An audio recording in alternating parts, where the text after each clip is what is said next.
ಇದರೊಳಗೆ ಆದಿ ಮತ್ತು ಅಂತ್ಯ ಪ್ರಾಸ ಇರ್ತದೆ. ಆದಿ ಮತ್ತು ಅಂತ್ಯದಲ್ಲಿ ಪ್ರಾಸ ಇರ್ತದೆ. ವೀರಸಿಂಹನೇ, ನಾರಸಿಂಹನೇ, ದಯಾಪಾರವಾರನೇ, ಹಿಂಗೆ ಪ್ರಾಸಗಳು ಆದಿ ಮತ್ತು ಅಂತ್ಯದಲ್ಲಿ ಪ್ರಾಸವಿರುತ್ತದೆ. ಪಲ್ಲವಿ ಇರೋದಿಲ್ಲ.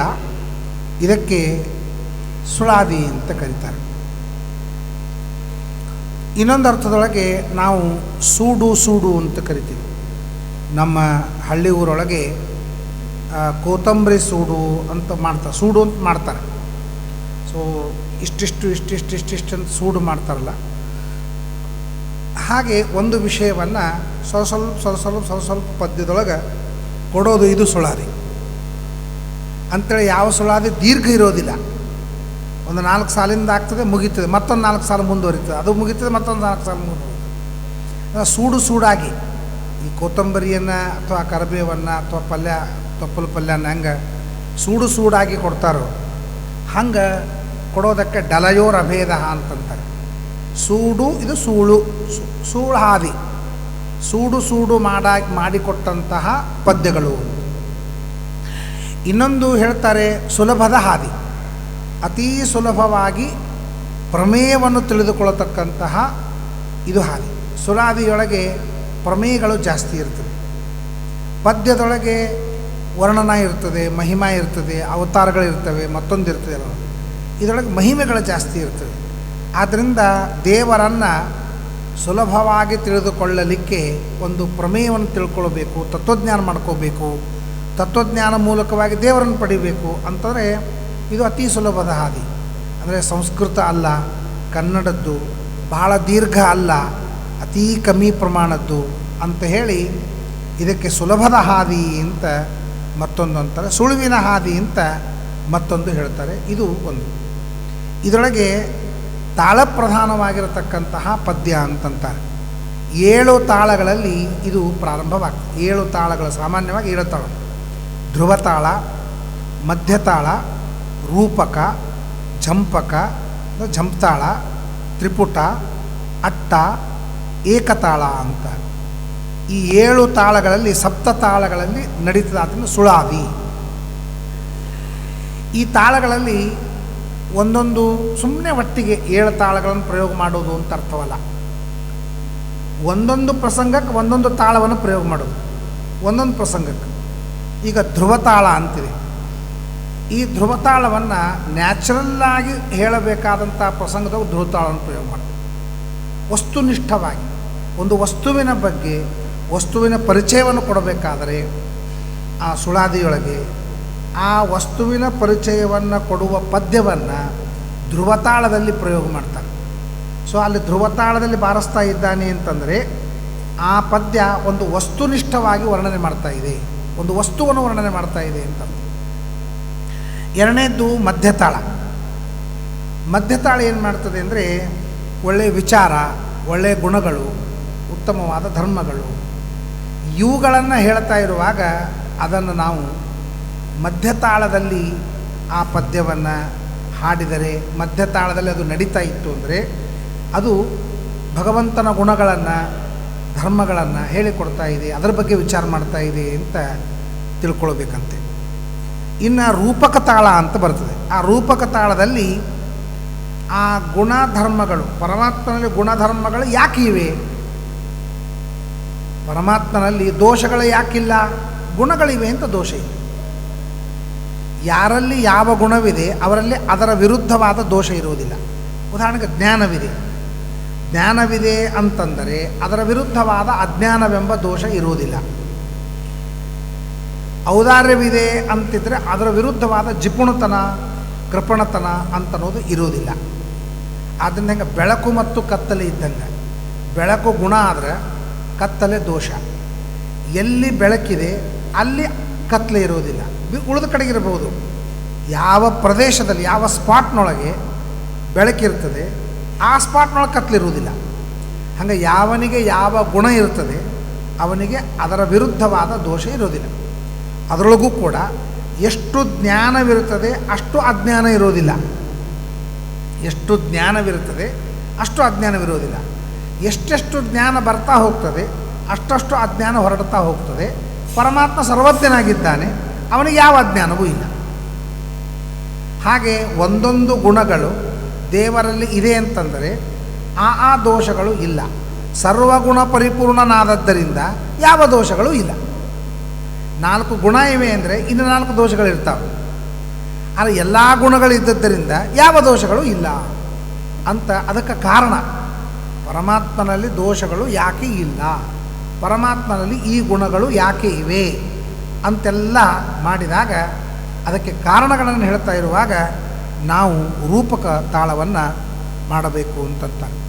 ಇನ್ನು ಜಂಪ್ ತಾಳ ಅಂತಾರೆ, ದೀನ ಧೀ ದೀನ ತೀನ ತೀ ತೀನ ಅಂಥೇಳಿ ಒಂದು ಅದರದ್ದು ರೂಪಕ ತಾಳ, ಜಂಪ್ ತಾಳ. ಇದಕ್ಕೂ ರೂಪಕ ತಾಳದೊಳಗೆ ಅದರೊಳಗೆ ಬೇರೆ ಇದೆ.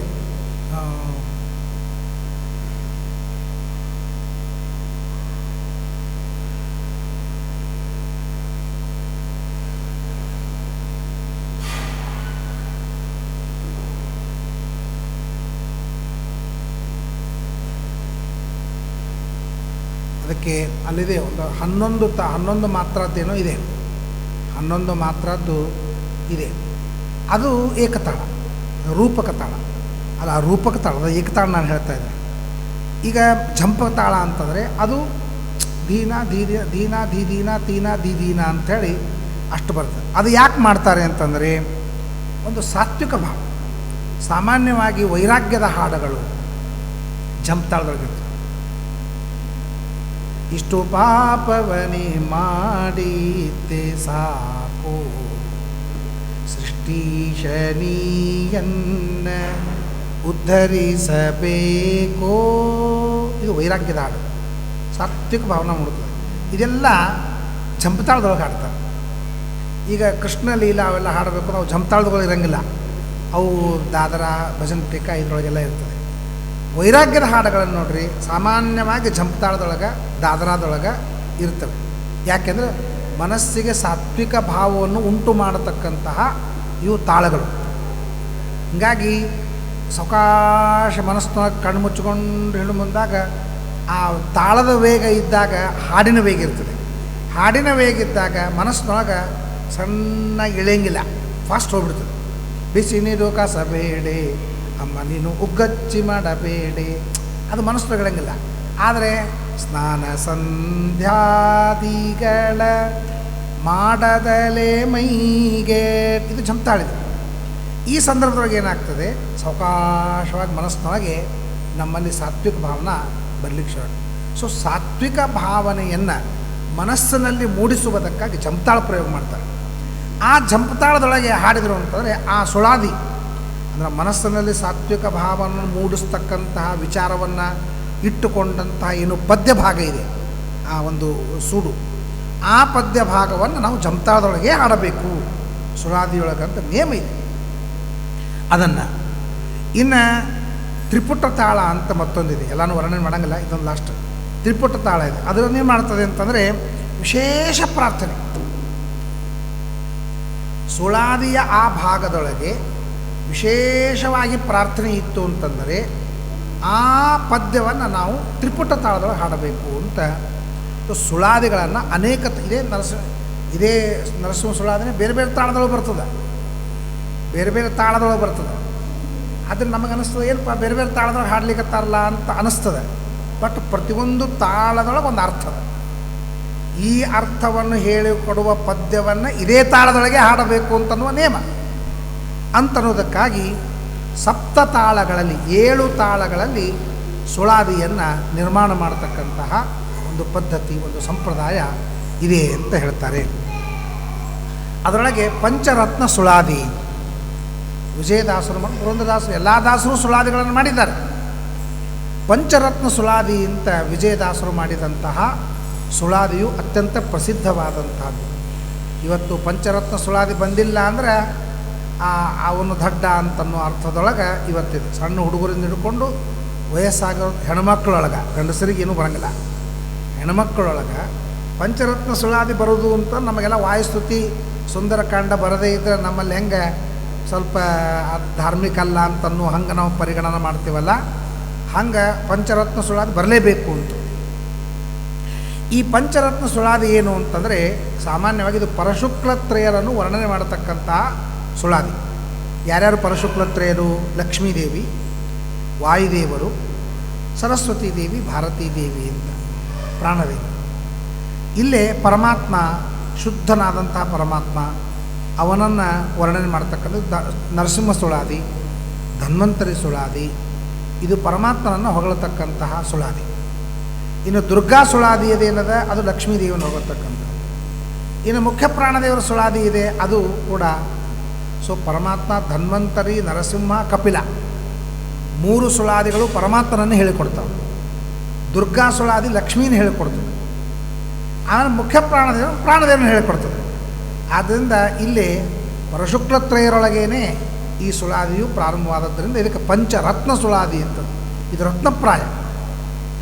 ಇನ್ನೊಂದೇನು ಹೇಳ್ತಾರೆ ಅಂದರೆ ಓತಾರಂ ರತ್ನಧಾತಮಂ ಅಂತ ಋಗ್ಭಾಷ್ಯದೊಳಗೆ ಅಗ್ನಿಮೀಡೆ ಪುರೋಹಿತಂ ಯಜ್ಞಸ್ಯ ದೇವಮೃತ್ಯುಜಂ ಓತಾರಂ ರತ್ನಧಾತಮಂ.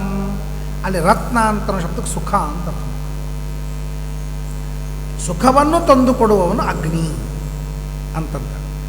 ಸೊ ಅಗ್ನಿ ಸುಖವನ್ನು ತಂದು ಕೊಡ್ತಾನಂತಂದ್ರೆ ಅಗ್ನಿ ಎದಕ್ಕೆ ಅಭಿಮಾನಿ ದೇವತೆ? ವಾಗೇಂದ್ರಿಯಕ್ಕೆ. ನಮ್ಮ ಮಾತನ್ನು ಆಡಿಸುವವನು ಯಾರು? ಅಗ್ನಿ. ಅಂಥೇಳಿ ಸಾಯುವಾಗ ಅಗ್ನಿಮ್ವಾಗಪ್ಪೇತಿ ಅಂತಂದ.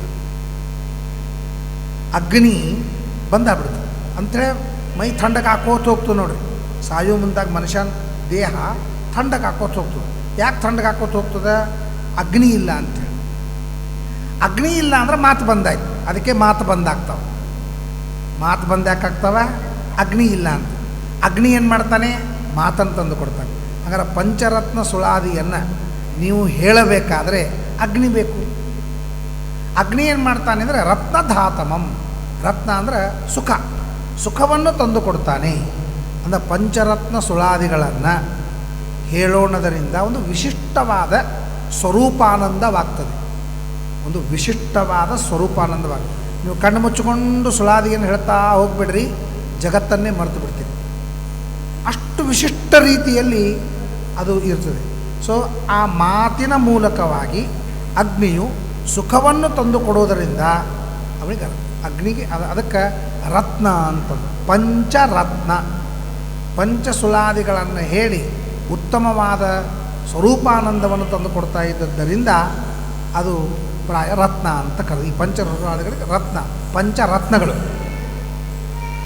ಪಂಚ ಸುಖವನ್ನು ತಂದು ಕೊಡ್ತಕ್ಕಂಥ ಪರಶುಕ್ಲತ್ರಯದಿಂದ ಪಂಚರತ್ನ ಸುಳಾದಿಗಳು ಅಂತ ಇದಕ್ಕಂತಾರೆ. ಇನ್ನೊಂದೇನು ಅಂತಂದರೆ ಪಂಚರತ್ನ ಸುಳಾದಿಗಳು 5 ಪರಿಹಾರ ಮಾಡತಕ್ಕಂಥ ಸುಳಾದಿ. ಏನು 5 ಅಂದ್ರೆ ತಮಸ್ಸು, ತಾಮಿಸ್ರ, ಅಂಧತಾಮಿಸ್ರ, ಮೋಹ, ಮಹಾಮೋಹ ಅಂತ ಪಂಚ ಅವಿದ್ಯಗಳು. ನಮಗೆ ಸಿಟ್ಟು ಬರ್ತದೆ, ಅಜ್ಞಾನವಿದೆ.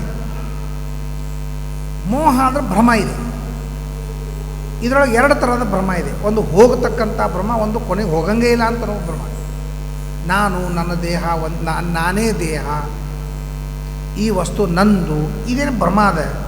ಈ ಭ್ರಮ ನೀವು ಬೇಕಾದಷ್ಟು ಪ್ರವಚನ ಹೇಳ್ರಿ, ಬೇಕಾದಷ್ಟು ಪ್ರವಚನ ಕೇಳ್ರಿ, ಆನಂದ ಪಡ್ತೀವಿ ಹೇಳಿ. ಆದರೆ ಆ ಭ್ರಮ ಹೋಗಲಿ ಅಂದರೆ ಹೋಗಂಗಿಲ್ಲ. ನಂದು, ನಾನು ಅಂತನೋ ಭ್ರಮ ಹೋಗಂಗಿಲ್ಲ. ಇದು ಮಹಾ ಅವಿದ್ಯ ಅಂತ, ಮಹಾಮೋಹ. ಯಾವ ಭ್ರಮ ಗೊತ್ತಿದ್ದು ಬರ್ತದ ಮಹಾಮೋಹ. ಈಗ ಸೂರ್ಯ ಭೂಮಿಯ 106 ಪಟ್ಟಿದ್ದಾನ ಅಂತ ಗೊತ್ತದ ನಮಗೆ. ಆದರೂ ಇಷ್ಟೇ ಚಪಾತಿಗಟ್ಟಲೆ ಕಾಣಿಸ್ತಿರ್ತಾನೆ, ಹೌದಿಲ್ಲ? ಇದು ಭ್ರಮ. ಸೂರ್ಯ ಒಂದು ಚಪಾತಿ ಅಷ್ಟು ಇಲ್ಲವ, ಅವನು ಭೂಮಿಯ 106 ಪಟ್ಟಿದ್ದಾನೆ, ಅದು ಗೊತ್ತದ ನಮಗೆ. ಆದ್ರೆ ನಾವು ಸಣ್ಣದಂತ ತಿಳ್ಕೊಳಿಕತ್ತೀವಿ. ನೀವು ತಿರುಪತಿಗೆ ಹೋಗ್ತೀರಿ, ತಿರುಪತಿಗೆ ಹೋದಾಗ ದೊಡ್ಡ ಬಿಲ್ಡಿಂಗ್ ಕಾಣಿಸ್ತಾವೆ, ಬೆಟ್ಟ ಹತ್ಲಿಕ್ಕೆ ಶುರು ಮಾಡ್ತೀರಿ. 15-18 ಕಿಲೋಮೀಟ್ರ್ ಹೋಗ್ಕೊಂಡು ತಿರುಪತಿ ಒಳಗಿಂದೆಲ್ಲ ಬಿಲ್ಡಿಂಗ್ಗಳು ಸಣ್ಣ ಕಾಣಿಸ್ತಾವೆ. ಈ ಬಿಲ್ಡಿಂಗ್ಗಳು ಅಷ್ಟು ಸಣ್ಣ ಇಲ್ಲ ಅಂತ ಗೊತ್ತದೆ, ದೊಡ್ಡ ಬಿಲ್ಡಿಂಗ್ ಅವಂತ ಗೊತ್ತದ. ಅದು ಸಣ್ಣದೊಂದು ತಿಳ್ಕೊಳಿಕತ್ತೀವಿ. ಇದೇನಿದು? ಗೊತ್ತಿದ್ದು ಭ್ರಮ ಅಂತ. ನಾವು ಫ್ಲೈಟ್ನೊಳಗೆ ಹೋಗ್ತಿರ್ತೀವಿ, ಅಲ್ಲಿ ಸಣ್ಣ ಕಡ್ಡಿ ಕಾಣಿಸ್ದಂಗೆ ಕಾಣಿಸ್ತಿರ್ತವೆ ಬಿಲ್ಡಿಂಗ್ಗಳು. ಆದ್ರೆ ನಮಗೆ ಗೊತ್ತದ ಇವು 5-5, 10 ಬಾಂಬೆಗೆ ಹೋದ್ರಿ ಅಂತಂದ್ರೆ 90-80 ಫ್ಲೋರ್ ಬಿಲ್ಡಿಂಗ್ಗಳವ. ಆರ ಕಡ್ಡಿ ಕಾಣಿಸ್ದಂಗೆ ಕಾಣಿಸ್ತಾವೆ. ಇದು ಗೊತ್ತಿದ್ದು ಭ್ರಮ. ಇದು ಮೋಹ, ಇದು ಮಹಾಮೋಹ. ಮೋಹ ಅಂದ್ರೆ ಗೊತ್ತಿಲ್ಲದೆ ಮೋಹ. ಅಲ್ಲೊಂದು ಹಗ್ಗ ಬಿದ್ದದ ಹಾವ ಅಂತ ತಿಳ್ಕೊತಿದ್ವಿ. ಅದು ಹಗ್ಗ ಅಂತ ಗೊತ್ತಿದ್ದು ಹಾವ ಅಂತ ತಿಳ್ಕೊಂಡಿಲ್ಲ. ಹಗ್ಗ ಅಂತ ಗೊತ್ತಿದ್ದು ಹಾವ ಅಂತ ತಿಳ್ಕೊಂಡು ಅದು ಮಹಾಮೋಹ. ಹಗ್ಗ ಅಂತ ಗೊತ್ತಿಲ್ಲ ಹಾವ ಅಂತ ತಿಳ್ಕೊಂಡು ಇದು ಮೋಹ. ಮೋಹ ಮಹಾಮೋಹ. ಮರಣಕಾಲದ ದುಃಖ ಎಲ್ಲ ಪಂಚ ಅವಿದ್ಯೆಗಳವ. ಈ ಪಂಚ ಅವಿದ್ಯೆಗಳನ್ನು ಪರಿಹಾರ ಮಾಡಿಕೊಳ್ಳುವುದಕ್ಕಾಗಿ ಇದ್ದದ್ದರಿಂದ ಇದು ಪಂಚರತ್ನ ಸುಳಾದಿ. ಪಂಚಗಳನ್ನು ಕಳೆದುಕೊಂಡು ರತ್ನ ಸುಖವನ್ನು ಕೊಡತಕ್ಕಂತಹ ಸುಳಾದಿ ಅಂತ ಮತ್ತೊಂದು ಅರ್ಥದಲ್ಲಿ ನಾವು ತಿಳಿಯಬಹುದು. ಇನ್ನೊಂದು ಪಂಚರತ್ನ ಅಂದರೆ ಪಂಚ ಪರಮಾತ್ಮ. ಪುರಂದರದಾಸರಿಗೆ ಹೇಳ್ತಾರೆ, ನೀವು ಒಳ್ಳೆಯ ಉದ್ಯಮಿಗಳು, ನಿಮಗೆ ಯಾವ ರೀತಿಯಾಗಿ ವ್ಯವಹಾರ ಮಾಡಿ ಮತ್ತೆ ಶ್ರೀಮಂತರಾಗಬೇಕು ಅಂತ ನಿಮಗೆ ಗೊತ್ತದ, ಬರ್ರಿ. ಆಗೇನೋ ವೈರಾಗ್ಯ ಬಂತು, ಎಲ್ಲ ಬಿಟ್ಟುಬಿಟ್ರಿ. ಈಗಾದರೂ ಮತ್ತೆ ಕಳಿಸೋಣ ಅಂತಂದಾಗ ರತುನ ದೊರಕಿತು, ನನಗೆ ರತುನ ದೊರಕಿತು ಅಂತ ಪುರಂದರದಾಸ, ನನಗೆ ರತ್ನ ಸಿಕ್ತು. ಈಗ ರತ್ನ ಅಂದರೆ ಈ ರತ್ನ ಅಲ್ಲ, ಭಗವಂತನಿಗೆ ರತ್ನ ಅಂತ, ಪರಶುಕ್ತತ್ರೇಯರಿಗೆ ರತ್ನ ಅಂತಂತ. ಆದ್ದರಿಂದ ಪಂಚರತ್ನ ಅಂದರೆ ನರಸಿಂಹ ಒಂದು ರತ್ನ, ಕಪಿಲ ಒಂದು ರತ್ನ, ಆಮೇಲೆ ಯಾರು ಮುಂದೆ ಧನ್ವಂತರಿ ಒಂದು ರತ್ನ. ಈ 3 ರತ್ನಗಳು. ಆಮೇಲೆ ಅವಳ ರತ್ನದ ಜೊತೆಗೆ ರತ್ನ ಇರಬೇಕು, ಆದ್ದರಿಂದ ದುರ್ಗಾದೇವಿ ರತ್ನ. ರತ್ನದಿಂದ ರತ್ನನೇ ಹುಟ್ಟಬೇಕಾರೆ ಆದ್ದರಿಂದ ವಾಯುದೇವ ರತ್ನ. ಇದೇ ಪಂಚರತ್ನ. ಇದು ರತ್ನ ದೊರಕಿತು ಅಂತ ಹೇಳಿದ್ದಾರೆ. ಇದು ಅಕ್ಷರಶಃ ಸ್ತ್ರೀಯರ ಮಂತ್ರ. 72 ಮಹಾಮಂತ್ರಗಳನ್ನು ನಮಗೆ ಶ್ರೀಮದಾಚಾರ್ಯರು ಕೊಟ್ಟರೆ 5 ಮಹಾಮಂತ್ರಗಳನ್ನು ವಿಜಯದಾಸರು ಕೊಟ್ಟಂಗದ. ಅದರಷ್ಟು ಪ್ರಬಲ ಅಥವಾ ಅದರಷ್ಟು ಸ್ಟ್ರಾಂಗ್ ಅಂತ ನಾವು ಹೇಳಬಾರ್ದು. ತನ್ನ ಶ್ರೀಮದಾಚಾರ್ಯ ಯೋಗ್ತಾಯಲ್ಲಿ, ವಿಜಯದಾಸರ ಯೋಗ್ತಾಯಲ್ಲಿ. ಆದರೂ ಕೂಡ ಅದೊಂದು ಇದನ್ನು ಪಾರಾಯಣ ಮಾಡ್ತಾ ಇದ್ದರೆ ಸಾಕಷ್ಟು ಕಷ್ಟಗಳು, ಸಾಕಷ್ಟು ಆಪತ್ತುಗಳು ಪರಿಹಾರವಾಗ್ತವೆ ಅಂತ ಅನ್ನೋದಕ್ಕಾಗಿ ಪಂಚರತ್ನ ಸುಳಾದಿಗಳನ್ನು ಇದರೊಳಗೆ ಹೇಳ್ತಾರೆ. ಅದರೊಳಗೆ 1ನೇ ಸುಳಾದಿನೇ ನರಸಿಂಹ ಸುಳಾದಿ. ನರಸಿಂಹದೇವರ ಜಯಂತಿ ನಾಳಿನ ದಿವಸ ಇದೆ. ನಾನು ಮೊದಲೇ ಶುರು ಮಾಡಬೇಕಾಗಿತ್ತು, ಮದುವೆ ಗದ್ದಲದೊಳಗೆ ಮಾಡಲಿಕ್ಕಾಗಿಲ್ಲ. ಸೊ ಒಂದು 4-5 ದಿವಸ ಈ ಪಂಚರತ್ನ ಸುಳಾದಿಯನ್ನು ಹೇಳಬೇಕು ಅಂತ ವಿಚಾರ ಮಾಡೀನಿ. ಆದ್ದರಿಂದ ಇದು 1ನೇ ನುಡಿ ಅಷ್ಟು ಕಷ್ಟ ಇಲ್ಲ. ಆದರೆ 2-3 ನುಡಿಗಳು ಮಾತ್ರ ಭಯಂಕರ ಕಷ್ಟ ಇದೆ. ಆ ಶಬ್ದಗಳಿಗೆ ಅರ್ಥ ಹೇಳೋದೇ ಕಷ್ಟ ಅಂತ. ಎಲ್ಲೆಲ್ಲಿಂದ ಶಬ್ದಗಳು ತಂದು ಆರಿಸ್ಯಾರೋ ವಿಜಯದಾಸರು ಮಹಾನುಭಾವರು, ಹೇಳಲಿಕ್ಕಾಗೋದಿಲ್ಲ. ನಾನು ಅನೇಕ ಜನರ ಸುಳಾದಿಗಳನ್ನು ನೋಡಿದೆ. ಬಟ್ ಯಾವ ಶಬ್ದಗಳಿಗೂ ಅವ್ರು ಯಾರೂ ಅರ್ಥ ಹೇಳಿದರು. ಅಂದರೆ ಕೆಲವು ಕಡೆ ಕನ್ನಡ ಕಸ್ತೂರಿ ಕೋಶದೊಳಗೂ ಆ ಶಬ್ದಗಳಿಲ್ಲ. ಹೀಗಾಗಿ ಬಹಳ ಕಷ್ಟಪಟ್ಟು ಏನೋ ವಿಚಾರ ಮಾಡಿ ಹಿಂಗಿರಬಹುದು ಅಂತ ಕೆಲವು ಕಡೆಗೆ ಮಾಡಿಕೊಂಡು ಆ ಸುಳಾದಿಯನ್ನು ತಯಾರು ಮಾಡಿಕೊಂಡಿದ್ದದ. ಹೀಗಾಗಿ ಆ ಸುಳಾದಿಯನ್ನು ಯಾರು ಹೇಳ್ತೀರಿ ನೀವು ಬರ್ಕೊಳ್ಳೇಬೇಕದನ್ನು. ನಿಮಗೆ ಮತ್ತೆ ನೆನಪು ಹಾರಿಬಿಡ್ತದೆ. ಆ ಶಬ್ದದ ಅರ್ಥ ಮತ್ತೆ ನೆನಪು ಹಾರಿಬಿಡ್ತಾವೆ. 1ನೇ ನುಡಿ ಸಂಸ್ಕೃತ ಶಬ್ದಗಳವ, ಹೀಗಾಗಿ ನಾನು ದಾಟಿಸ್ಬೋದು. ಮುಂದಿನ ನುಡಿಗಳು ಕನ್ನಡ ಶಬ್ದಗಳವ. ಆ ಕನ್ನಡದ ಕಠಿಣ ಶಬ್ದ ಇದ್ದಿದ್ರೆ ಭಾಳ ಕಟ್ಟಾಗ್ತದೆ. ಲಟಲಟ, ಲಟಲಟನೆ ಅಂತ. ಏನು ಲಟಲಟ? ಲಟಲಟ ಅಂದರೆ ಏನು?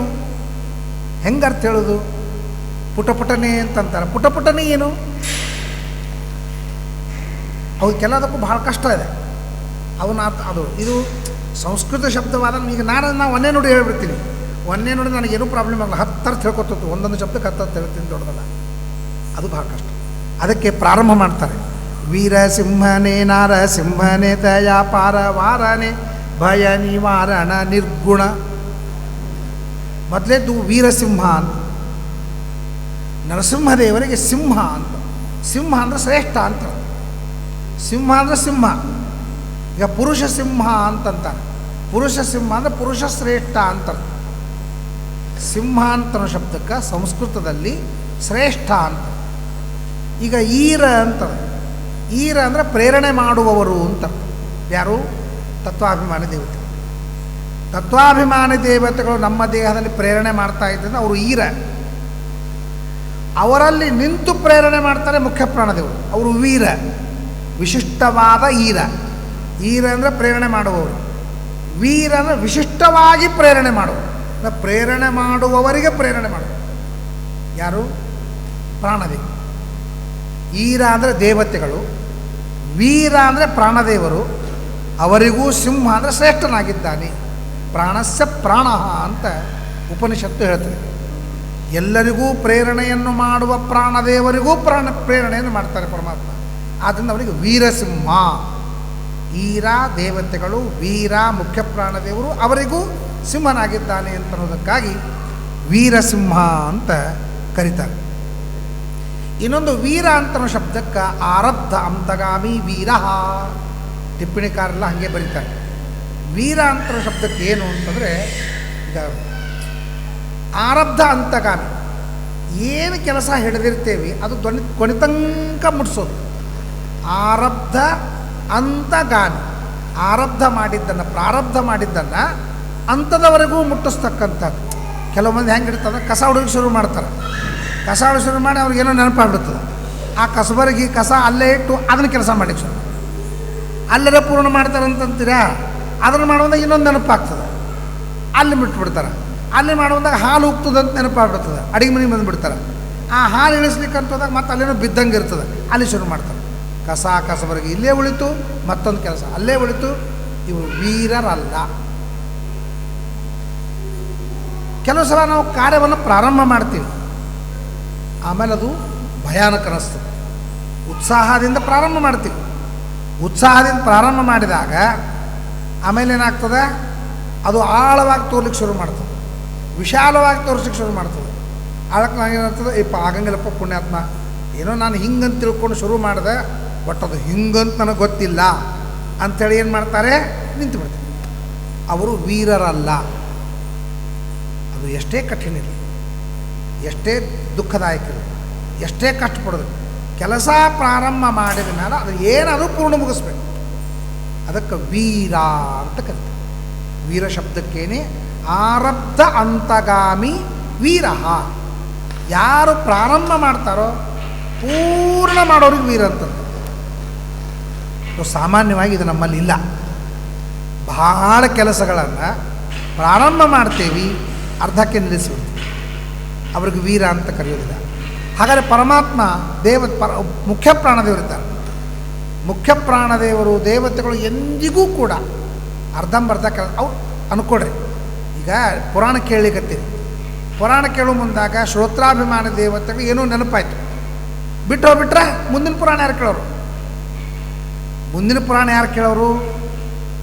ಹಂಗೆ ಮಾಡ್ತಾರೇನೋ? ಇಲ್ಲ. ದೇವತೆಗಳು ಏನು ಈ ಕಿವಿ ಕೇಳಿಸು ನನ್ನ ಕೆಲಸ ಹೌದಲ್ಲೋ, ಅವ ಸಾಯೋ ತನಕನೂ ಕಿವಿಯಿಂದ ನಾನು ಕೇಳಿಸ್ತೇನೆ ಅಂತ ಏನೇ ಇದ್ದರೂ ಕೂಡ ಆರಬ್ಧ ಅಂತಗಾಮಿ ದೇವತೆಗಳು. ಅದಕ್ಕಾಗಿ ಅದಕ್ಕಂತಲೇ ಒಂದು ರೂಪ ತಗೋತಾರೆ, ಅದಕ್ಕಂತಲೇ ಒಂದು ರೂಪ ತಗೋತಾರೆ. ಆ ರೂಪ ತೆಗೆದುಕೊಂಡು ಆ ಕೆಲಸ ಮಾಡ್ತಾರೆ. ಸೂರ್ಯ ಇದ್ದಾನೆ, ಆ ಸೂರ್ಯ ಕಣ್ಣಿನ ಅಭಿಮಾನಿ ದೇವತೆ, ಕಣ್ಣು ನೋಡಿಸ್ಲಿಕ್ಕಾಗಿ ಇದ್ದಾನೆ. ಅವಾಗ ಇನ್ನೊಂದು ಕೆಲಸ ಅದನ್ನ ಇಲ್ಲೋ, 24 ತಾಸು ನಮ್ಮ ಕಣ್ಣೇನು ತೋರಿಸ್ಲಿಕ್ಕತ್ತ ಅಂದರೆ ಬೇರೆ ಸೂರ್ಯನ ಕೆಲಸ ಬೇಡ, ಅದ ಬೇಕಾದಷ್ಟು ಕೆಲಸ ಸೂರ್ಯಂದು. ಮತ್ತು ಹೆಂಗಂದ್ರೆ ಅವ ಹಂಗೆ ಮಾಡಂಗಿಲ್ಲವ, ಆರಬ್ಧ ಅಂತಗಾಮಿತ್ವ ಬರಬೇಕಲ್ಲ, ಅದಕ್ಕೆ ಕಣ್ಣಿನಲ್ಲೇನೆ ಒಂದು ರೂಪ ತಗೋತಾರೆ. ಈ ರೂಪ ಇದಕ್ಕೇನೆ ಮೀಸಲಿಟ್ಟು ಬಿಡ್ತಾರೆ. ಅಷ್ಟೇ ಅಲ್ಲ, ನನ್ನ ಕಣ್ಣು ತೋರಿಸ್ಲಿಕ್ಕಾಗಿ ನಂದೇ ಒಂದು ರೂಪ ಇದು ನಾ ಸಾಯೋ ತನಕ ಇಡ್ತಾನೆ. ನಿಮ್ಮ ಕಣ್ಣಿನಿಂದ ನೋಡಬೇಕಾದಂಥ ತೋರಿಸ್ಲಿಕ್ಕೇನು ಡ್ರೈವರ್ ಬೇಕು ಸೂರ್ಯ, ಆ ಸೂರ್ಯ ರೂಪ ನೀವು ಇರೋ ತನಕನೂ ಇರ್ತಾನೆ. ಅಂದರೆ ಪ್ರತಿಯೊಬ್ಬ ಜೀವರಾಶಿಗಳ ಕಣ್ಣಿನಲ್ಲಿ ಒಂದೊಂದು ರೂಪದಿಂದ ಇದ್ದು ಆ ಕೆಲಸವನ್ನು ಪೂರ್ಣ ಮಾಡ್ತಾರೆ, ದಂಡಿಗೆ ಹಚ್ತಾರೆ. ಅದನ್ನು ದೇವತೆಗಳು ವೀರ, ಮುಖ್ಯ ಪ್ರಾಣದೇವರು ವೀರ, ಅರ್ಧಂಬರ್ಧ ಎಂದು ಕೆಲಸ ಮಾಡ್ತಾರೆ. ಬ್ರಹ್ಮದೇವರು ದೊಡ್ಡ ಸೃಷ್ಟಿ ಮಾಡ್ತಾರೆ, 14 ಲೋಕಗಳನ್ನು. 14 ಲೋಕಗಳು ಸೃಷ್ಟಿ ಮಾಡೋದು, ಅಯ್ಯೋ ಇಷ್ಟು ದೊಡ್ಡ ಸೃಷ್ಟಿ ಮಾಡಬೇಕಲ್ಲ, ಆಗಂಗಿಲ್ಲ ಹೋಗಂಗಿಲ್ಲ ಬಿಡ್ರಿ, ಅವ್ರಿಗೇನು ಸಮಸ್ಯೆ ಬಂದಿಲ್ಲೇನು? ನೀರೊಳಗೆ ಮುಳುಗಿಬಿಡ್ತು, ವರಾಹದೇವರು ಪ್ರಾರ್ಥನೆ ಮಾಡಿದ್ರು, ಬಿಡಬಾರ್ದು ಅಂತೇಳಿ ವರಾಹದೇವ್ರನ್ನ ಕರೆಸಿದ್ರು, ವರಾಹದೇವ್ರ ಕಡೆ ತರಿಸಿದ್ರು, ಎಲ್ಲೂ ಸಮಸ್ಯೆ ಮಾಡ್ಕೊಳ್ಳಿಲ್ಲ. ಈ ನಮ್ಮ ದೇವರಿದ್ದಾನ, ದೇವ್ರ ಮೇಲೆ ಭಾರ ಹಾಕ್ತೀನಿ, ನಾನು ಕೆಲಸ ಮಾಡ್ತೀನಿ. ಯಾವಾಗ ಸಮಸ್ಯೆ ಬಂತು ಆವಾಗ ದೇವರು ಪ್ರಾರ್ಥನೆ ಮಾಡಿದರು, ಕಾರ್ಯಕ್ರಮ ಮುಂದುವರಿತು. ಇಂತಹ ದೊಡ್ಡ ಜಗತ್ತಿನ ಸೃಷ್ಟಿಯನ್ನು ಆಗಂಗಿಲ್ಲರಪ್ಪ, ಸಮಸ್ಯೆ ಮಾಡಿಕೊಂಡು ಅರ್ಧಂಬರ್ಧ ಮಾಡಿ ಕೂತ್ರೆ ಅಂತ ಬ್ರಹ್ಮದೇವರು ಇಲ್ಲ. ಯಾವ ಸಮಸ್ಯೆ ಬಂದರೂ ಅದನ್ನು ತಮ್ಮ ಸಾಮರ್ಥ್ಯದಿಂದ, ಭಗವಂತನ ಅನುಗ್ರಹದಿಂದ, ಭಗವಂತನ ಮಾರ್ಗದರ್ಶನದೊಳಗೆ ಮಾಡಿದರು. ಇಡೀ ತುಂಬಿದ್ದಂಥ ನೀರನ್ನು ಗಾಳಿ ಸೃಷ್ಟಿ ಮಾಡಿ, ಅದರಿಂದ ಒಣಗಿಸಿ, ಅದನ್ನು ಭೂಮಿ ಮಾಡಿ, ಅದನ್ನು ಏನೋ 108 ಮಾಡ್ಕೋತ 14 ಲೋಕ ಸೃಷ್ಟಿ ಮಾಡಬೇಕು ಬಸ್. ಮನುಷ್ಯಾಗ ಯಾವುದೇ ಕೆಲಸ ಮಾಡಬೇಕಾದರೂ ಸಮಸ್ಯೆ ಬಂದೇ ಬರ್ತದೆ. ಅದು ಕೆಟ್ಟ ಕೆಲಸನೂ ಇರ್ಬೋದು, ಒಳ್ಳೆ ಕೆಲಸ. ಸಮಸ್ಯೆ ಇಲ್ಲಾರ್ದೇನೆ ನಾನು ಕೆಲಸ ಮಾಡ್ತೀನಿ ಅಂತಾರೋ ಇಂಪಾಸಿಬಲ್. ಊಟ ಮಾಡಬೇಕಾದ್ರೆ ಸಮಸ್ಯೆ ಬರಂಗಿಲ್ಲ, ಅಡುಗೆ ಮಾಡಬೇಕಾದ ಸಮಸ್ಯೆ ಬರಂಗಿಲ್ಲ, ಮಲ್ಕೊಳ್ಬೇಕಾದ ಸಮಸ್ಯೆ ಬರಂಗಿಲ್ಲ, ಎಲ್ಲಿ ಸಮಸ್ಯೆ ಬರಂಗಿಲ್ಲ, ಬಂದೇ ಬರ್ತದೆ. ಆದರೆ ಯಾವ ಸಮಸ್ಯೆಗಳಿಗೂ ತಲೆಗೊಡ್ಲಾರ್ದೇನೆ ಬೇಕಾದಾಗಲೇ ಆ ಕೆಲಸ ಮಾಡ್ತೀನಿ ಅಂತ ಮಾಡಿ ಆ ಕೆಲಸವನ್ನು ದಂಡಿಗೆ ಹಚ್ಚಿದರೆ ಅವನಿಗೆ ವೀರ ಅಂತ ಕರೀತಾರೆ. ಮನುಷ್ಯರೊಳಗೆ ಅದು ಸಾಧ್ಯ ಇಲ್ಲ, ದೇವತೆಗಳಿಗೆ ಅದು ಸಾಧ್ಯ ಇಲ್ಲ. ಅದನ್ನ ವೀರರು ಅಂದರೆ ದೇವತೆಗಳು. ಯಾಕೆ? ಆರಬ್ಧ ಅಂತಗಾಮಿತ್ತು ಅವರಿಗೆ ಅದ, ಅವರೇ ಪ್ರಾರಂಭ ಮಾಡಿದ ಕೆಲಸವನ್ನು ಪೂರ್ಣ ಮಾಡ್ತಾರೆ. ಅದನ್ನು ವೀರರು ಅಂದರೆ ದೇವತೆಗಳು. ಅವರಿಗೆ ಸಿಂಹನಾಗಿದ್ದಾನೆ, ಶ್ರೇಷ್ಠನಾಗಿದ್ದಾನೆ, ದೇವತಾ ಶ್ರೇಷ್ಠನಾಗಿದ್ದಾನೆ. ಆದ್ದರಿಂದ ಪರಮಾತ್ಮನಿಗೆ ನಾರಸಿಂಹ, ವೀರಸಿಂಹ ಅಂತ ಕರೀತಾರೆ. ಆರಬ್ಧ ಅಂತಗಾಮಿತ್ವಂ. ಇನ್ನು ವೀರಸಿಂಹನೇ ನಾರಸಿಂಹನೇ. ನಾರಸಿಂಹ ಅಂದರೆ, ನಾರ ಅಂದರೆ ಲಕ್ಷ್ಮೀದೇವಿಗೆ ನಾರ ಅಂತ ಕರೀತಾರೆ. ಅರ ಅಂದರೆ ದೋಷ, ನಾರ ಅಂದರೆ ದೋಷಗಳು ಇಲ್ಲ. ಅವಳಿಗೆ ಔಪಾಧಿಕವಾದ ದೋಷಗಳು ಇಲ್ಲ, ಸ್ವಾಭಾವಿಕವಾದ ಅಸ್ವಾತಂತ್ರ್ಯಾದಿ ದೋಷಗಳು ಅವ. ಆದರೆ ರಾಗ, ದ್ವೇಷ, ಅಸೂಯ, ನಾವು ಸಂಸಾರಕ್ಕೆ ಬೇಕಾದಂಥ ಏನು ದೋಷಗಳವ ಆ ದೋಷಗಳು ಲಕ್ಷ್ಮೀದೇವಿಗಿಲ್ಲ. ಆದ್ದರಿಂದ ಲಕ್ಷ್ಮೀದೇವಿಗೆ ನಾರ, ಅರ ನ ನಾರ. ಅರ ಅಂದರೆ ದೋಷಗಳು, ನ ಅಂದರೆ ಇಲ್ಲ. ಆದ್ದರಿಂದ ಲಕ್ಷ್ಮೀದೇವಿಗೆ ನಿರ್ದೋಷಳಾದದ್ದರಿಂದ ನಾರ ಅಂತ ಕರೀತಾರೆ. ಅವಳಿಗೆ ಸಿಂಹ. ಸಿಂಹ ಅಂದ್ರೇನು? ಶ್ರೇಷ್ಠ ಗಂಡ. ಗಂಡ ಶ್ರೇಷ್ಠ, ಹೆಂಡತಿ ಶ್ರೇಷ್ಠ? ಗಂಡ ಶ್ರೇಷ್ಠ, ಹೆಂಡತಿ ಶ್ರೇಷ್ಠ? ಇಲ್ಲರಪ್ಪ, ಅವರು ಹೆಂಗೆ ಇರ್ತಾರೋ ಅದ್ರ ಮೇಲಿಂದ ಹೋಗ್ತದೆ. ಆದ್ದರಿಂದ ನಮ್ಮ ಕೆಲವು ಮನೆಯೊಳಗೆ ಶ್ರೀ ವೈಷ್ಣವರು ಅಂದ್ರೆ ಹೆಂಡತಿ ಪ್ರಧಾನ ಮನೆ ಅಂತಂತಾರೆ. ಇನ್ನು ಕೆಲವೊಂದು ಪುರುಷ ಪ್ರಧಾನ ಮನೆ. ಸೊ 100 ಪುರುಷ ಪ್ರಧಾನ ಮನೆ ಸಿಗೋದೇ 20%. ಎಲ್ಲ ಕಡೆಗೂ 80%. ಶ್ರೀ ವೈಷ್ಣವರೇ ಜಾಸ್ತಿ, ಶ್ರೀ ಪ್ರಧಾನ ಸಂಸಾರ ಮಾಡ್ತಕ್ಕಂಥವರೇ ಜಾಸ್ತಿ. ಆದ್ದರಿಂದ ಇಲ್ಲೇ ಸಿಂಹ, ಹುಲಿ ಅಂತ. ಅದಕ್ಕೆ ಒಬ್ಬತ್ತು ಹೇಳ್ದಂತ, ನನ್ನ ಮನೆಯೊಳಗೆ ನಾ ಹುಲಿ, ನಾ ಸಿಂಹ ಅಂತಂದ. ಅಂದ್ಕೊಳ್ಳಿ ಅಲ್ಲೇ ಬಾಜು ಹೆಂಡತಿ ಗೊತ್ತಿದ್ದಂತ, ನೀವು ಹುಲಿ ಇರ್ಬೋದು, ಸಿಂಹ ಇರ್ಬೋದು, ಅದ್ರ ಮೇಲೆ ಕೂತು ದುರ್ಗಾನ ಇದ್ದೀನಿ ಅಂತಂತ. ಅದನ್ನೂ ಮೇಂಟೈನ್ ಮಾಡ್ತಕ್ಕಂಥವ್ರು ನಾನು ಅಂತ. ಎಲ್ಲಿ ಹೋದರೂ ಇದಕ್ಕೆ ಅದು ಇದಿಲ್ಲ ಅಂತ. ಆ ದೃಷ್ಟಿಯೊಳಗೆ ನಾರಸಿಂಹ, ನಾರ ಅಂದರೆ ಲಕ್ಷ್ಮೀದೇವಿ, ಅವಳಿಗೆ ಸಿಂಹ ಪತಿಯಾಗಿದ್ದಾನೆ, ಶ್ರೇಷ್ಠನಾಗಿದ್ದಾನೆ ಅಂತ ಇದು ನಾರಸಿಂಹ. ಎರಡನೇದ್ದು ಮುಕ್ತರಿಗೆ ನಾರ ಅಂತ. ಟೀಕಾರಾಯರು ಬರೆದಂಥ ಅರ್ಥಗಳು ಸುಧಾದಾಗ ನಾರಾಹ ಮುಕ್ತಾಹ ಅಂತ ಬರೀತಾರೆ. ನಾರಾಹ ಅಂದರೆ ಮುಕ್ತಾಹ, ಅವರಿಗೆ ಸ್ವಾಮಿಯಾಗಿದ್ದಾನೆ. ಆದ್ದರಿಂದ ಪರಮಾತ್ಮನಿಗೆ ನಾರಸಿಂಹ ಅಂತ ಕರೀತಾರೆ. ನಾರಸಿಂಹನೇ. ಮತ್ತು ನಾರ ಮತ್ತು ಸಿಂಹ. ನರ ಅಂತನ್ನೋದು ಶಾಂತ ಪ್ರಾಣಿ, ಯಾರಿಗೂ ಏನೂ ಮಾಡಂಗಿಲ್ಲ. ಸಿಂಹ ಯಾರನ್ನೂ ಬಿಡಂಗಿಲ್ಲ. ಸಿಂಹ ಹರಿದು ತಿಂತ ನೋಡಿ. ಮನುಷ್ಯ ಹರಿದು ತಿನ್ನಂಗಿಲ್ಲ, ಬರೀ ರೊಕ್ಕ ತಿಂತಾನಷ್ಟೇ, ಹರಿದು ತಿನ್ನಂಗಿಲ್ಲ. ಆದ್ದರಿಂದ ಒಂದು ಸುಭಾಷಿತ ಹೇಳ್ತದೆ, ಮನುಷ್ಯ ಹರಿದು ತಿನ್ನೋ ಮನುಷ್ಯ 100 ಜನ ಸಿಗ್ತಾರೆ, ಹಂಚು ತಿನ್ನೋ ಮನುಷ್ಯ 10 ಜನ ಸಿಗ್ತಾರೆ. ಹಂಚು ತಿನ್ನೋದು ಮಾನವೀಯತ, ಹರಿದು ತಿನ್ನೋದು ಮಾನವೀಯತ ಅಲ್ಲ. ಆದ್ದರಿಂದ ನರ ಅಂತನ್ನೋದು ಸಜ್ಜನರಿಗೆ ಪರಮಾತ್ಮ ಶಾಂತ ರೂಪ. ಅದೇ ನರಸಿಂಹದೇವರು. ನರಸಿಂಹದೇವರು ಶಾಂತನಾಗಿ ತೋರ್ತಾರೆ. ಯಾರು ಉಪಾಸನ ಮಾಡ್ತಾರೆ, ಯಾರು ಅವನಿಗೆ ಆರಾಧನಾ ಮಾಡ್ತಾರೆ, ಅವರಿಗೆಲ್ಲ ಶಾಂತವಾಗಿ ತೋರ್ತಾರೆ. ಅದು ನರ.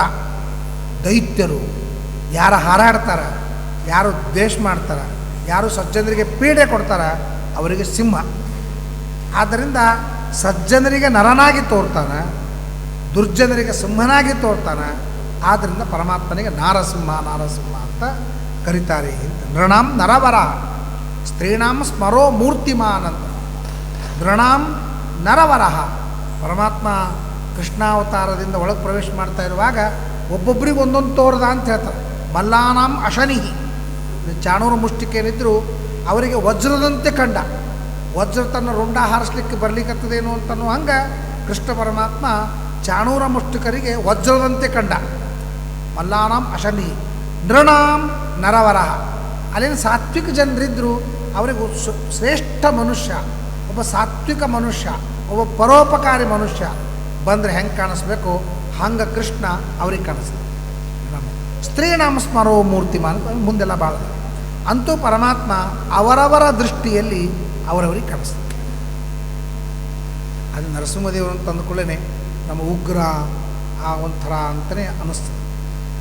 ಅದಕ್ಕೆ ನಮ್ಮಲ್ಲಿ ಹೇಳೋ ಪದ್ಧತಿ, ಹೆಣ್ಮಕ್ಳು ಏನು ಹೇಳ್ತಾರೆ, ನಮ್ಮ ಮನೆಯವ್ರು ನರಸಿಂಹದೇವ್ರು ಇದ್ದಂಗೆ, ನರಸಿಂಹದೇವ್ರು ಇದ್ದಂಗೆ ಅಂದರೆ ಬರೋಬ್ರಿ, ನರಸಿಂಹದೇವ್ರು ಇದ್ದಂಗೆ. ನೀನು ಸರಳ ಶಾಂತಿ ಇದ್ದಿ ಅಂದ್ರೆ ನಾವು ನರ, ನೀ ಏನಾದರೂ ಬಾಲ ಬಿಚ್ಚಿದ್ರೆ ಸಿಂಹ ಅಂತ, ನರಸಿಂಹ. ಹಂಗೆ ನರಸಿಂಹ ನರಸಿಂಹ ಅಂತನ್ನೋದು ಅದಕ್ಕೆ ಧರ್ಮ ಯಮಧರ್ಮ ಅಂತಂತಾರೆ. ಯಮಧರ್ಮ ಅಂತನ್ನೋದೇನು ಶಬ್ದದ ಅದು ಎರಡು ರೂಪದ, ಒಂದು ಯಮರೂಪ, ಒಂದು ಧರ್ಮರೂಪ. ಅವು ಎರಡೂ ಕೂಡಿ ಯಮಧರ್ಮ ಅಂತಾಗ್ಯದ. ಯಾರು ಪಾಪಿಗಳಿದ್ದಾರೆ ಅವರಿಗೆ ಯಮರೂಪ, ಯಾರು ಪುಣ್ಯವಂತರಿದ್ದಾರೆ ಅವರಿಗೆ ಧರ್ಮರೂಪ. ಆದ್ದರಿಂದ ಅವನಿಗೆ ಯಮಧರ್ಮ ಅಂತ. ಯಮ ಧರ್ಮ ಎರಡೂ ರೂಪ ಇದ್ದದ್ದರಿಂದ ಅವನಿಗೆ ಯಮಧರ್ಮ ಅಂತ ಕರೀತಾರೆ. ಹಂಗೆ ನರಸಿಂಹ, ನರ ಮತ್ತು ಸಿಂಹ, ಸಜ್ಜನರಿಗೆ ನರನಾಗಿ ತೋರ್ತಾನೆ, ದುರ್ಜನರಿಗೆ ಸಿಂಹನಾಗಿ ತೋರ್ತಾನೆ ಅಂತರೋದಕ್ಕಾಗಿ ನಾರಸಿಂಹ ನಾರಸಿಂಹ ಅಂತ ಕರೀತಾರೆ. ಇನ್ನೊಂದೇನು ಅಂತಂದರೆ, ನಮ್ಮ ಸ್ವರೂಪ ದೇಹ ಏನದ ಇದು ನಾರ, ಯಾಕಂದ್ರೆ ಅಲ್ಲಿ ಏನೂ ದೋಷ, ಸ್ವರೂಪ ದೇಹದೊಳಗೆ ಏನೂ ದೋಷ, ಕೇವಲ ಶುದ್ಧ ಜ್ಞಾನಾನಂದ ರೂಪವಾಗಿದೆ ಸ್ವರೂಪ ದೇಹ. ಸ್ವರೂಪ ದೇಹದ ಮೇಲೆ ಲಿಂಗ ದೇಹದ, ಆ ಲಿಂಗ ದೇಹದೊಳಗೆ ಮನಸ್ಸದ, ಜಡ ಮನಸ್ಸು. ಆ ಜಡ ಮನಸ್ಸೊಳಗೆ ರಾಗ ದ್ವೇಷ ಅಸೂಯ ಅಜ್ಞಾನ ಮನಸ್ಸು, ಮತ್ತೊಂದು ಎಲ್ಲ ಕಚಡ ಡಬ್ಬಿ ಅಂದ್ರೆ ಲಿಂಗ ದೇಹ.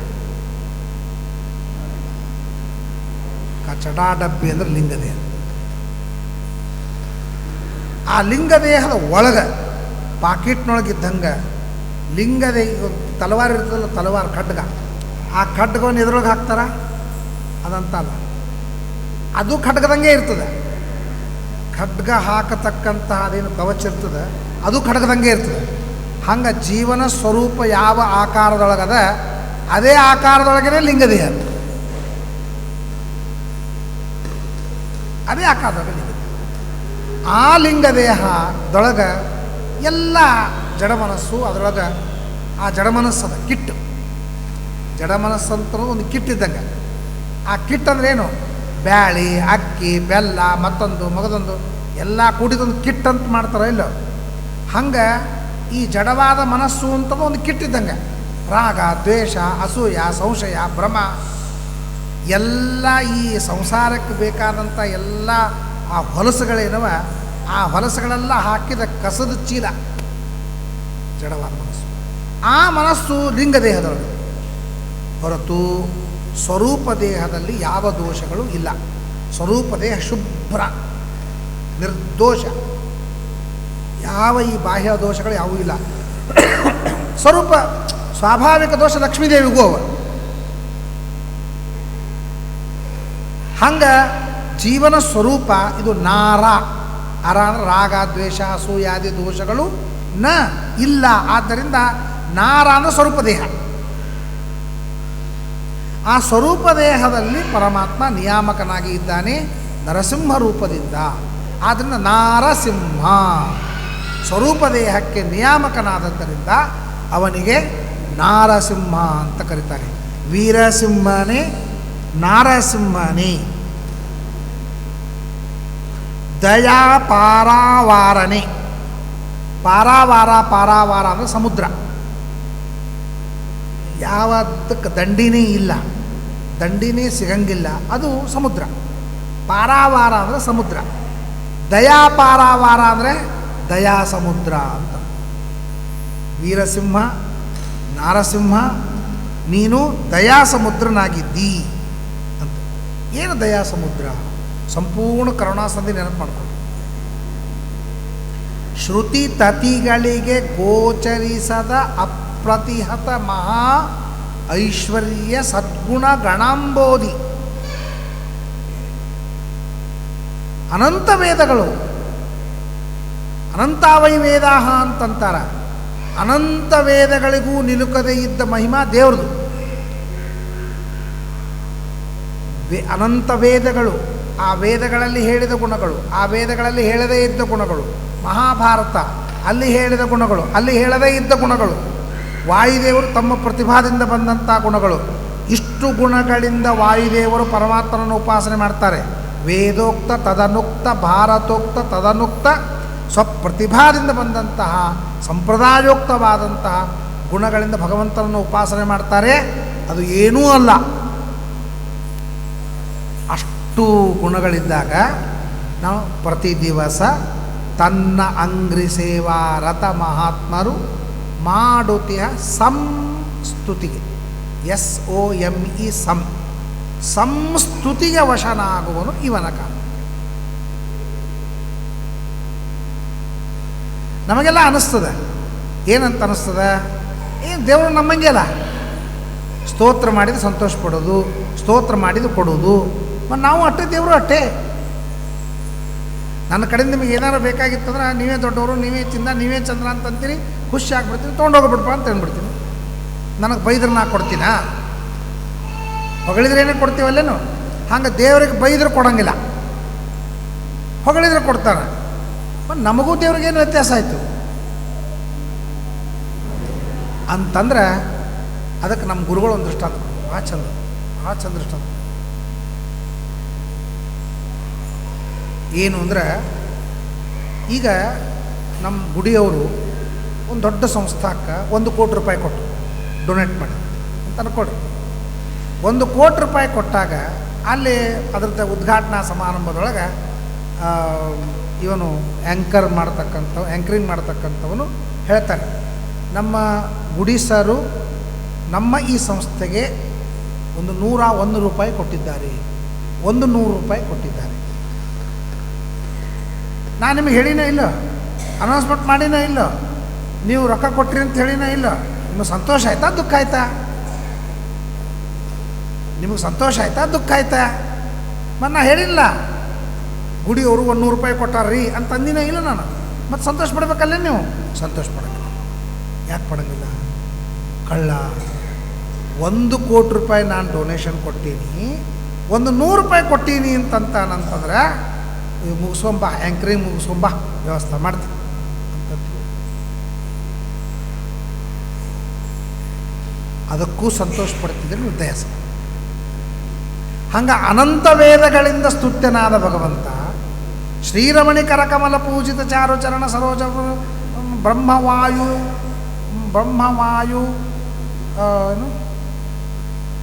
ಈ ಮುಖ ವಿನುತ ಸಮೀರವಾಣಿ ಪಣೀಂದ್ರ ಮುಖ ವಿನುತ. ಲಕ್ಷ್ಮೀದೇವಿ, ವಿಶೇಷ ದೇವರು, ಗರುಡ ದೇವರು, ಇಂದ್ರದೇವರು ಅಂಥವ್ರ ಕಡೆಯಿಂದ ಸ್ತೋತ್ರ ಮಾಡಿಸ್ಕೊಳ್ತಕ್ಕಂಥ ಪರಮಾತ್ಮ ಇದು ಮುಂಜಾನೆ ಬಡಕಿನ ಸ್ನಾನ ಮಾಡಿ ವೆಂಕಟೇಶ ವಾಸುದೇವ ಪ್ರದ್ಯುಮ್ನ ನಮಿತ ವಿಕ್ರಮ ಅಂತೇಳಿ ಅಷ್ಟೇ ಒಂದು 4 ನುಡಿದು 4 ಶ್ಲೋಕದ್ದು ಹೇಳಿಬಿಟ್ರೆ ದೇವರು ಸಂತೋಷ ಪಡ್ತಾನೇನು? ನಾ ಯಾರಂತ ತಿಳ್ಕೊಂಡಿದ್ದೆ ನೀನು? ಅನಂತ ವೇದಗಳಿಂದ ಸ್ತೋತ್ರ ಮಾಡಿದ್ರು ನನಗೆ ಮುಗಂಗಿಲ್ಲ. 60 ಲಕ್ಷ ಮಹಾಭಾರತದಿಂದ ಹೇಳಿದ್ರು ನನ್ನ ಮುಗಂಗಿಲ್ಲ. ಶತಕೋಟಿ ವಿಸ್ತಾರವಾದ ಭಾರತ, ಶತಕೋಟಿ ವಿಸ್ತಾರವಾದ ರಾಮಾಯಣ, ಶತಕೋಟಿ ವಿಸ್ತಾರವಾದ ಪಂಚರಾತ್ರ, ಅನಂತ ವೇದಗಳು ಎಲ್ಲನೂ ಏಕಧ್ವನಿಯಿಂದ ಒದರಿದ್ರೆ ನನ್ನ ಗುಣದೊಳಗಿಂದ ಒಂದು ಅಂಶ ಮುಗಿಲಿಕ್ಕೆ ಸಾಧ್ಯವಿಲ್ಲ ಅಂದ ಮಾರ ಪುಣ್ಯತೆ ವೆಂಕಟೇಶ ವಾಸುದೇವ ಅನ್ಕೊಂಡು ಕೂತ. ಕಪಾಳಿ ಹೊಡಿತಾನೆ ಇಲ್ಲೋ ದೇವ್ರು? ಹಂಗಂದ್ರೆ ಹೊಡಿಬೇಕಾ? ಇಲ್ಲ. ಆದರೂ ಕೂಡ ಸಂಸ್ತುತಿಗೆ ವಶನಾಗುವನು ಇವನ ಕಾರುಣ್ಯಕ್ಕೆ ಏನೆಂಬೆ. ಇವ ಒಂದು 100 ಹೋಳಿಗೆ ತಿಂತಾನೆ, ಕೂತಾದ್ರೆ ಒಂದು 100 ಹೋಳಿಗೆ ತಿಂತಾನೆ. ಅವನಿಗೆ ಹಸ್ತೋದಕ್ಕೆ ತೋರಿಸಿದ್ದಷ್ಟು ಒಂದು ಹೋಳಿಗೆ ತಂದು ಕೊಟ್ಟಿರ್ತಾರೆ ತಿನ್ನಪ್ಪ. ಅವನು ಸಂತೋಷ ಪಡ್ತಾನೆ? ಸಂತೋಷ ಪಡ್ತಾನೆ?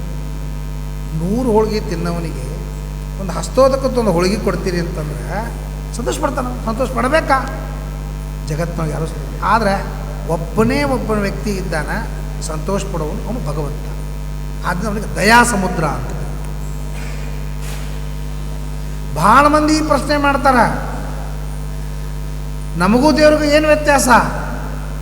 ಸ್ತೋತ್ರ ಮಾಡಿದ್ರೆ ಸಂತೋಷ ಪಡ್ತಾನೆ, ಸ್ತೋತ್ರ ಮಾಡಿದ್ರೆ ಕೊಡ್ತಾನೆ, ಯಾಕೆ ನಮಗವನಿಗೆ ಫರಕೇನು ಬಂತು ಅಂತ ಕೇಳಿರ್ತಾರೆ. ಅವ್ರಿಗಿದು ಗೊತ್ತು, ದಯಾಪಾರಾವಾರ. ಅದಕ್ಕೆ ಜಗನ್ನಾಥದಾಸರು ಹೇಳಿದರು, ಪ್ರತಿ ದಿವಸ ತನ್ನಂಗ್ರಿ ಸೇವಾ ರಥ ಮಹಾತ್ಮನು ಮಾಡುತ್ತೀಯ ಸಂಸ್ತುತಿಗೆ ವಶನಾಗುವನು ಇವನ ಕಾರುಣ್ಯ ಕೇಳಬೇಕು. ಒಂದೇದು. ಎರಡನೇದೇನು ಹೇಳಿದ್ರು? ಕೆಟ್ಟ ಮಾತುಗಳೆಂಬ ಚೈದ್ಯನ ಪಟ್ಟೆಯೊಳಗೆ ಇಂಬು ಇಟ್ಟೆ. ಬೈದ್ರೆ ಯಾರಾದರೂ ಸಂತೋಷ ಪಡ್ತಾರ? ನಾನು ನಿಮ್ಮ ಮನೆಗೆ ಬರ್ತೀನಿ, ಹಿಗ್ಗ ಮುಗ್ಗ ಬೈತೀನಿ, ನನಗೆ ಊಟಕ್ಕೆ ಹಾಕ್ರೆ ನೋಡೋಣಂತ ಸಾಧ್ಯನ? ಬೈದ್ರೆ ಜಗತ್ತೊಳಗೆ ಯಾರೂ ಏನೂ ಕೊಡಂಗಿಲ್ಲ. ಆರ ಶಿಶುಪಾಲ ಬೈದದ್ದಕ್ಕೆ ತನ್ನ ಹೃದಯದೊಳಗೇನೆ ಸ್ಥಾನ ಕೊಟ್ಟ. ಯಾರು ಕೊಡ್ತಾರ್ರಿ? ದಯಾ ಸಮುದ್ರನೇ ಕೊಡಬೇಕು, ಇಲ್ಲ ಅಂದರೆ ಇಲ್ಲ. ಆದ್ದರಿಂದ ನಾವು ಜಗತ್ತಿನಲ್ಲಿ ಯಾವುದರಿಂದ ಸಿಟ್ಟಿಗೆ ಬರ್ತೀವಿ, ಯಾವುದರಿಂದ ಅಸಮಾಧಾನ ಆಗ್ತೀವಿ, ಅದರಿಂದ ಸಂತೋಷ ಪಡ್ತಾ ಇದ್ದದ್ರಿಂದ ಪರಮಾತ್ಮ ದಯಾ ಸಮುದ್ರ. ಇದನ್ನೇ ಕರುಣಾ ಸಮುದ್ರದೊಳಗೆ ಘಂಟಾ ಘೋಷವಾಗಿ ಹೇಳಿಕತ್ತ. ಮಳೆಯ ನೀರು ಓಣಿಯಲ್ಲಿ ಪರೆಯಳು ಬಳಸರೂರೊಳಗಿದ್ದ ಜನರ ಆ ಜನ ಎಲ್ಲೆಲ್ಲ ಹೇಳ್ಕೊತ ಹೋದ್ರು. ಏನು ಸಂಬಂಧ? ಹಂಗಾರೆ ನಾನು ನಿಮಗೆ ತೀರ್ಥ ಕೊಡ್ತೀನಿ, ಘಟಾರ್ ನೀರು ಒಂದು ಸ್ವಲ್ಪ ಸೇರಿಸ್ತೀನಿ, ತೊಗೊಳ್ರಿ ತೀರ್ಥ. ತೋತೀರಿ? ಯಾಕೆ ತೊಗೊಳ? ಘಟಾರ್ ನೀರು ಸೇರ್ಯಾವ್ರಿ, ಘಟಾರ್ ನೀರು ಸೇರಿದ್ದು ಹೆಂಗೆ ತೊಳಿಗೆ ಬರ್ತದೆ ಅಂತೀರೇ? ಇಲ್ಲ, ಘಟಾರ್ ನೀರು ಬಿಟ್ಟು ಬಿಡ್ರಪ್ಪ, ಸ್ವಲ್ಪ ಏನೋ ಹೊಲಸು ಬಿದ್ದ ನೀರು ತೀರ್ಥ ಸೇರಿಸ್ಕೊಂಡ್ಬಿಟ್ರೆ, ಇಲ್ಲ ನಾಳೆ ನಾವು ತೀರ್ಥ ತೊಗೊತೀವಿ, ಇಲ್ಲ ಮನೆಯಿಂದೇ ತೀರ್ಥ ತೊಗೊಂಬಂದೀವಿ ನಾವು. 2 ಸಲ ತೀರ್ಥ ತೊಗೊಳಕ. ಯಾಕೆ? ಅವನು ತೀರ್ಥ ತೊಗೊಳೋದಕ್ಕೆಲ್ಲ ಹೊಲಸು ನೀರು ಸೇರಿಕೊಂಡ.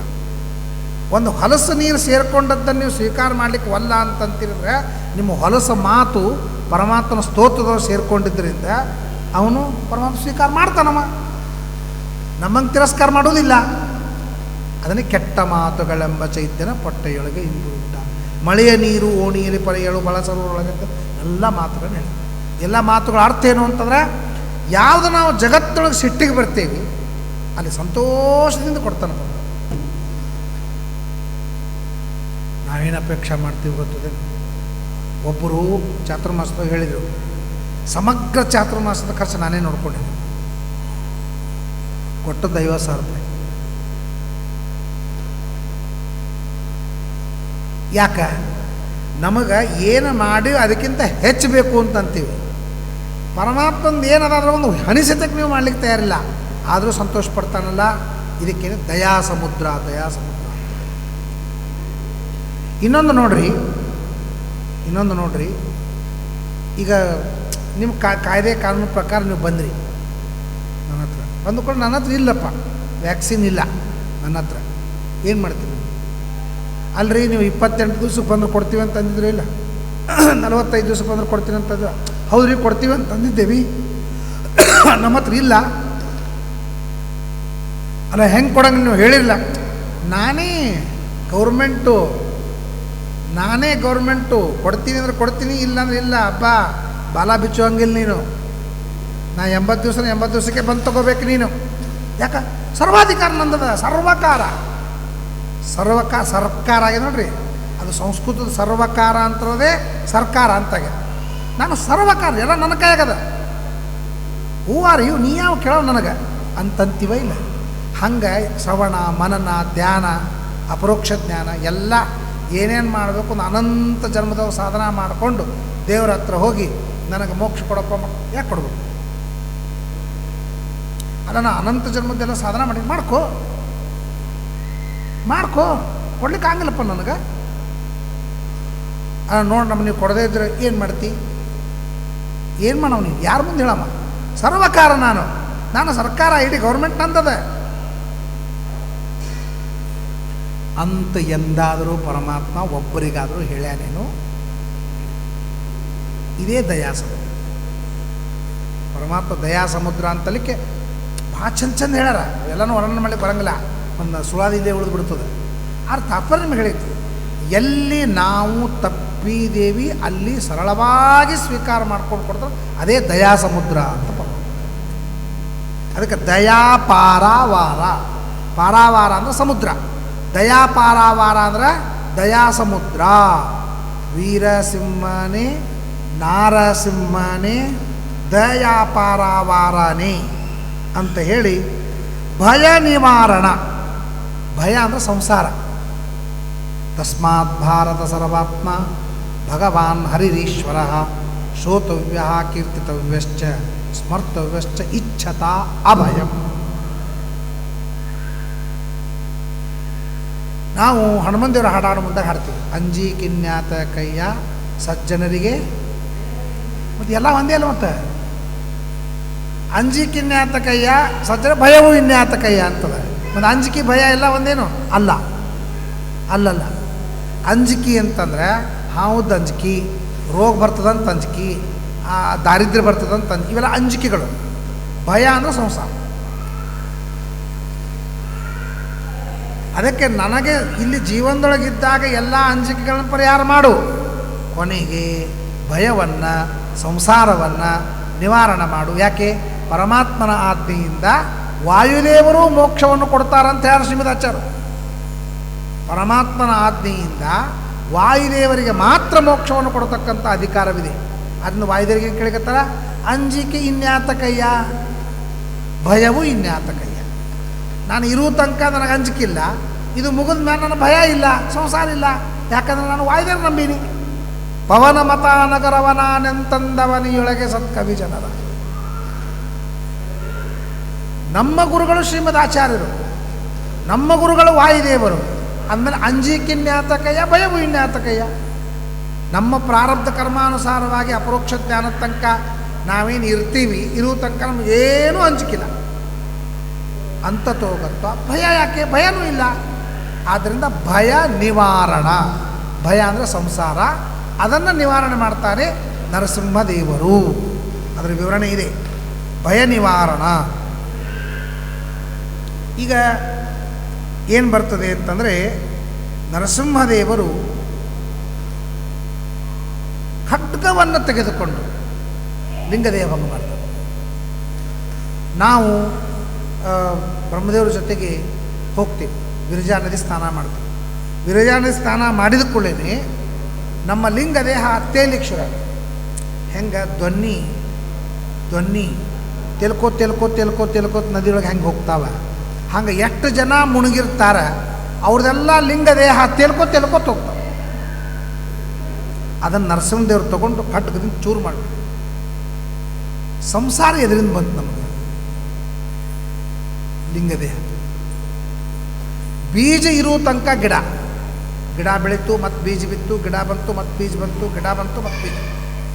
ಇದು ಎಂಡ್ಲೆಸ್. ಎಲ್ಲಿವರೆಗೆ ಬೀಜ ಅದ ಅಲ್ಲಿವರೆಗೆ ಗಿಡ ತಪ್ಪಿದ್ದಲ್ಲ. ಸಸ್ಯಮಿವ ಮರ್ತ್ಯ ಪಚ್ಚತೆ ಸಸ್ಯಮಿವ ಜಾಯತೆ ಪುನಃ. ನಚಿಕೇತ ಅದನ್ನೇ ಹೇಳ್ದ, ಗಿಡ ಸಾಯ್ತಾನ ಮತ್ತು ಹುಟ್ಟತಾನ, ಸಾಯ್ತಾನ ಮತ್ತು ಹೆಂಗೆ ಗಿಡ. ಬೀಜ ಇರುವ ತನಕನೂ ಗಿಡದ ಪರಂಪರಾ ತಪ್ಪುವುದಿಲ್ಲ. ಹಂಗೆ ನಮಗೆ ಲಿಂಗದೇಹ ಇದು ಬೀಜ.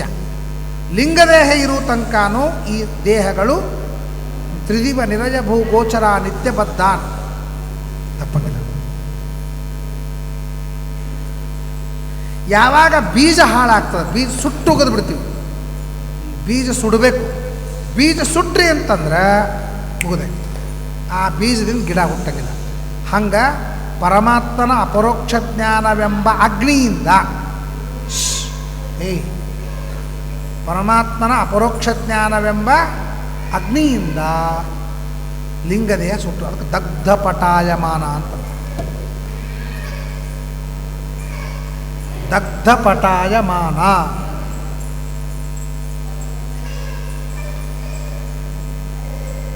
ಕರ್ಕೊಂಡೋಗ ಕಡೆ.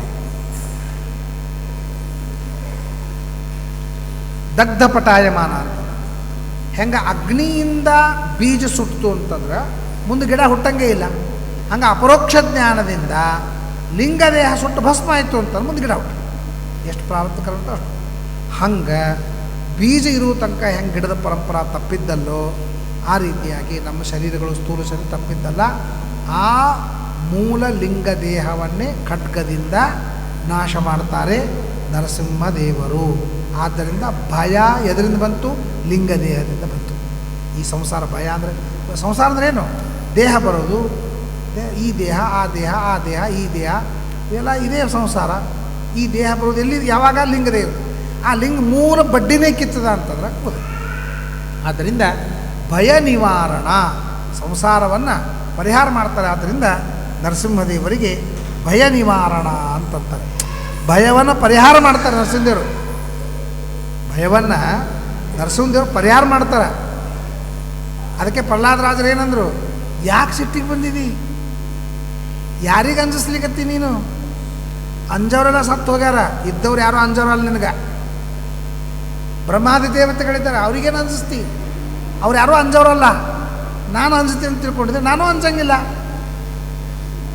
ಅಂದಮೇಲೆ ನೀನು ಯಾರಿಗೆ ಅಂಜಿಸ್ಬೇಕು ಅಂತ ಹೊಂಟಿ ನೀನು? ಪ್ರಹ್ಲಾದರಾಜ ಕೇಳ್ತಾರೆ. ನಾಹಂ ಬಿಭೇಮಿ ಅಂತಂತಾರೆ.